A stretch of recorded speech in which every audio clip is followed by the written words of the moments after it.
2015 Polaris Sportsman 1000 XP water pump seal. First, we're gonna have to take the bumper off and all the front end. It's 2 half-inch bolts.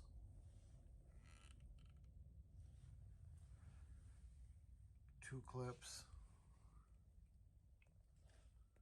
And I changed mine, but they were Allen heads. Pain in the ass to get out. So I just take the bumper apart right there. Alright, got the lower bumper off.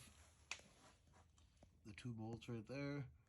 Now I just gotta take out these 2 Allen heads to get those 2 bolts out because they hit the bolts. Then the front bumper will come off.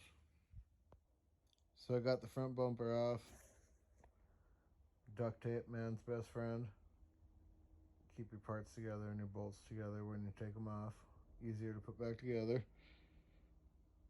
The headlight assembly just pulls off after you get that off. Unhook the lights, and then we will get to the next step. Next, we got to take this plastic cover off of the passenger side. It's covering the gas tank. There's a clip down there, one there, and there's one back in there. All right, so that covers off. There's the gas tank. You can see the top of the fuel pump up there. You may not have a snorkel, so that wouldn't be there if you're stock. And I guess if you're wondering why we're taking all this apart just to get at underneath,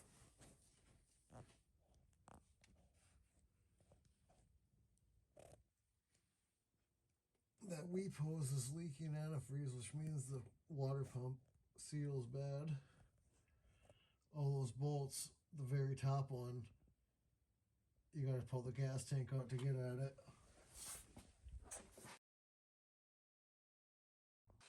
So we gotta take off the 2 side panels now.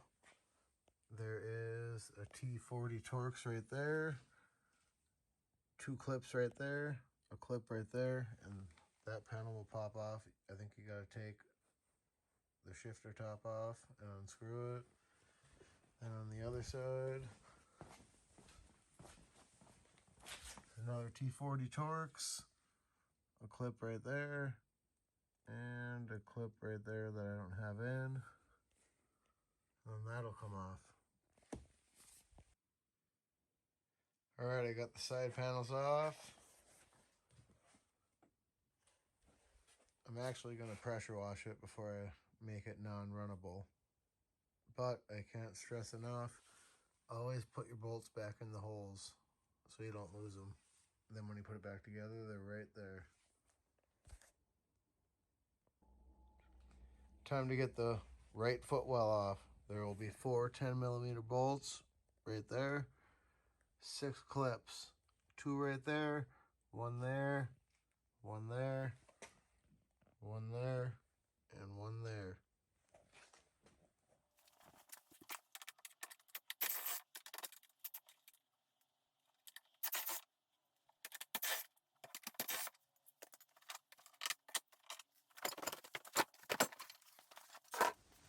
Time to drain the antifreeze.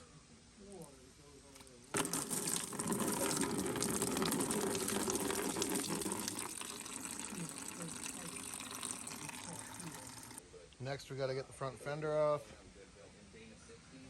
Take the hose clamp off your gas tank. There's a Torx T25 right there, and right there. And I believe that's it. Oops, and 2 clips right here.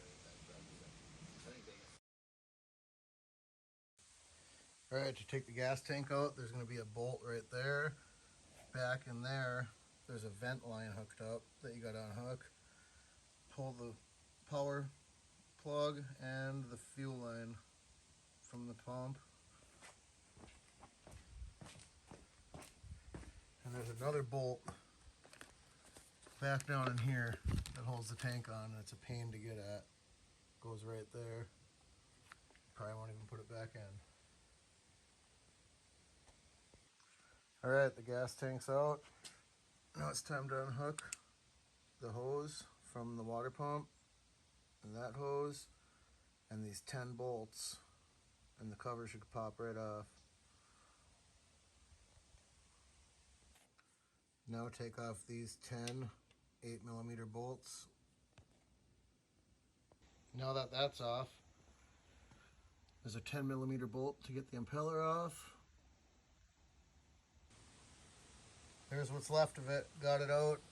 Pain in the ass. Clean that out. Get a new gasket. Alright, got the new one in. On the copper part, I used a big socket to pound it on. And on that little part, I used a small socket. Pain in the ass. Now it's time to put the impeller back on. Get a new gasket on there, put the cover on, hook up the antifreeze hoses, and start reassembling it.